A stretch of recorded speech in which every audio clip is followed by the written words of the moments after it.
পাহাড়ের উপরে এখানে অনেকেই আসলে ঘুরতে এসেছে। অপূর্ব সুন্দর মধুটিলা পাহাড় দেখুন। ছেলেরা দল ধরে এসেছে, নাচ গান করছে।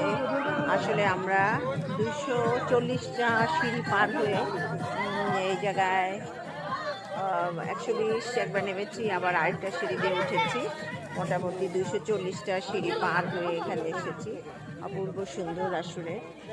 এবং আজকে প্রচণ্ড রোদ, ক্যাবটা হলে ভালো হতো, ভুল করে আসলে ক্যাব রেখে এসেছি। রোদ, তবে এই জায়গাটা গাছে ছায়া আছে। এখানে অনেক কিছু বিক্রি হচ্ছে দেখুন। পাহাড়ি বড়ই, পাহাড় থেকে কালেকশন করা পাহাড়ি বড়ই ভর্তা,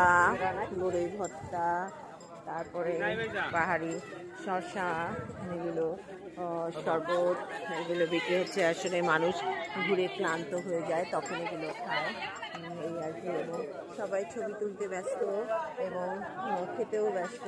আমার সাইড ছেলেরা খুব টায়ার্ড, খেতে এবং খাচ্ছে, পানিও খাচ্ছে, আচার খাচ্ছে, ভর্তা খাচ্ছে।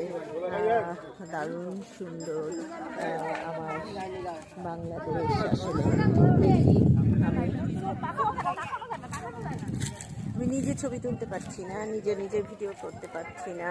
আসলে নিজে ছবি তুলতে হলে কাউকে ছবি তুলে দিতে হবে। দেখা যায় যে নিজে ভিডিও করার জন্য নিজেই ব্যস্ত থাকি। আসলে লাইভ করতে হয় আমাকে, সবাইকে দেখাতে চাই, এটা সবাই যেন দেখতে পারে পাহাড়টা।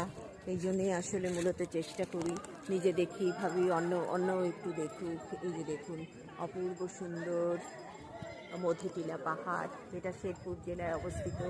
অনেক রোদ, আসলে অনেক রোদ, অনেক উঁচু উঠেছি আমরা, অনেক উঁচে, মানে হাঁটতে হাঁটতে পা ব্যথা হয়ে যায়।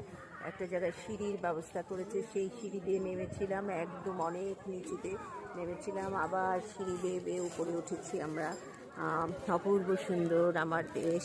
আজ অনেক রোদ।